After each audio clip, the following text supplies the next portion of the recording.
میرے دوستو، انسان کو کل عقل بھی مل جائے تو پھر بھی اللہ کی حکمت کا وہ احاطہ نہیں کر سکتا۔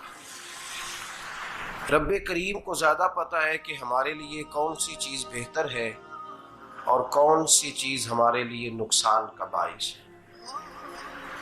اللہ تبارک و تعالی کی حکمت یہ چاہتی ہے کہ میرے بندے پریشان نہ ہوں۔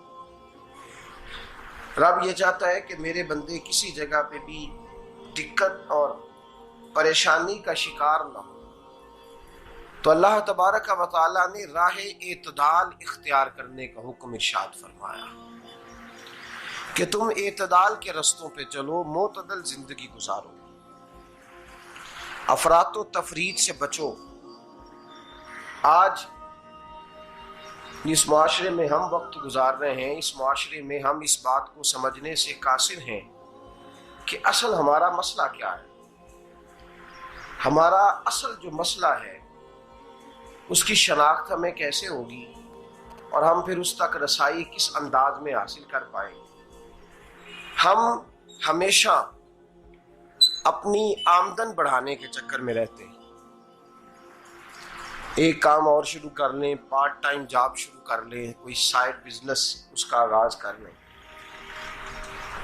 ہماری جو دوڑ لگی ہوئی ہے وہ لگی ہے کام بڑھانے میں، آمدن بڑھانے میں، حالانکہ اسلام ہمیں یہ کہتا ہے کہ تو آمدن بڑھانے کے چکر میں نہ پڑ، اصل بات یہ ہے کہ تو اپنے خرچے کنٹرول کر۔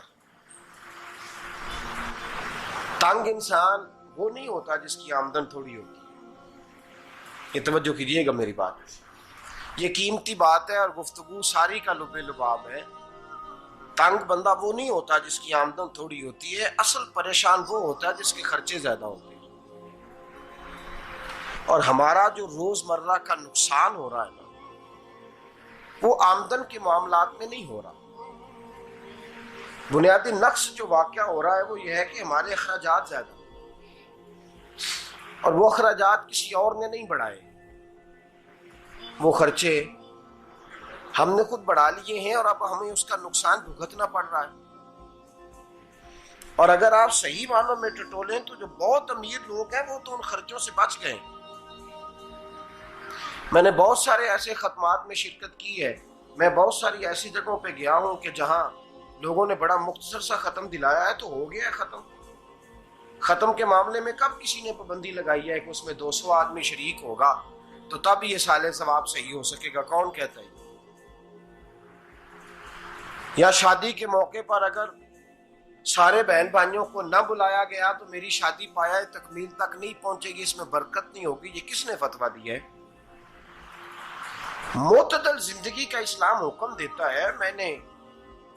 میں پڑھ رہا تھا کہ ایک بہت بڑا صدر ہے، غالباً سوڈان کے صدر کی بات ہو رہی تھی، تو اپنے بیٹے کی بارات لے کے گیا تو 4 لوگ گئے ہیں بارات اور 15 لوگوں کا اس نے اہتمام کیا اپنے گھر میں کھانا کھانے کا۔ تو کیا شادی ہو گئی کہ رک گئی؟ تو بھئی راگ الاپنا اس بات کا کہ بڑی پریشانی ہے، کوئی سائیڈ بزنس شروع کیا جائے فلان جگہ فلان جگہ فلان جگہ، تو اصل معاملہ یہ ہے کہ پہلے ایک بندہ کماتا ہے تو پھر بھی گھر ہی چلتا ہے، پھر بڑا بیٹا ساتھ شامل ہوتا ہے تو پھر بھی گھر ہی چلتا ہے، پھر منجلا بیٹا شامل ہوتا ہے تو پھر بھی گھر ہی چلتا ہے۔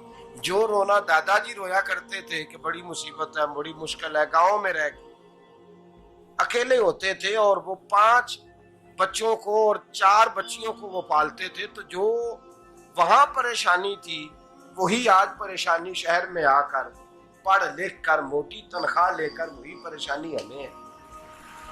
تو میں جس نتیجے پہ پہنچا ہوں اس کو پڑھ کے، قرآن مجید کی چند آیات کو دیکھ کر اور اس مفہوم کی جو حدیثیں کتب احادیث میں پائی جاتی ہیں اور ہمارے بزرگوں نے ہمیں جو مزاج اس حوالے سے دیا ہے، میں اس نتیجے پہ پہنچا ہوں کہ مسئلہ آمدن کا نہیں، مسئلہ خرچے کا ہے۔ ہمارے خرچے بنیادی طور پر زیادہ، اور اگر پھر ہم زیادہ بوجھ خواتین پہ ڈالتے ہیں کہ وہ مطالبے زیادہ کرتی ہیں، اور اگر آپ مجھ سے پوچھیں تو خواتین کی بھی اگر کسی جگہ کوئی عادت خراب ہوتی ہے تو اس میں اصل کردار اس کا ہوتا ہے جو وہ عادت خراب تو کیوں اپنے گلے سے اتار کے آپ کسی کے گلے میں بات ڈالنے کے چکر میں ہیں؟ وہ خواتین کی طبیعت نہیں ایسی ہے. اصل بات یہ ہے کہ ہم نے عادت ڈالی ہے، ہم نے یہ مزاج ان کو دیا ہے تو ان کا بنا ہے، نہ کیسے بن سکتا. تو اعتدال جب تک زندگی میں نہیں ہوتا، پانی پیاس بجھاتا ہے لیکن ایک گلاس ہی ہو تو پیاس بجھاتا ہے، بالٹی کو منہ کو لگائے گا تو کپڑے بھگو دے گا اس کے. حالانکہ پانی بری چیز کا نام نعمت ہے نا بہت بڑی اللہ کی، لیکن پیالے میں ہی اچھا لگتا ہے. کوئی مٹکا منہ کو لگائے گا تو تانگ ہوگا، پیالہ ہی بہتر ہے اس کے لیے. تو میرے دوست، مٹکے سے بھی بعض اوقات کام چل جاتا ہے، لیکن اگر کوئی کہے نہیں مجھے دریا ہی چاہیے تو اس کا تو گھر بہ جائے گا، سارا گھر بہ جائے گا اس کا.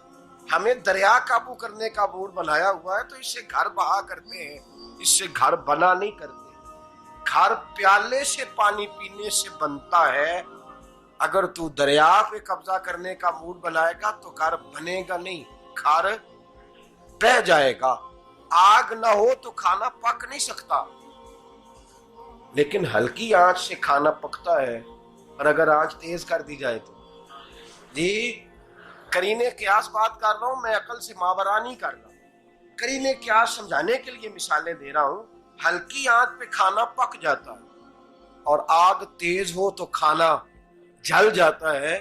تو کھانا اتنی دیر کھانے کے قابل رہتا ہے جب تک وہ ہلکی آنچ پہ پکتا ہے. تو جتنی مرضی تو کہتا ہے نہیں میرا گزارے نہیں، آگ تیز ہونی چاہیے، تو میاں جل جائے گا، جل جائے گا. ہوا نہ ملے تو سانس نہیں آتی، ٹھیک ہے؟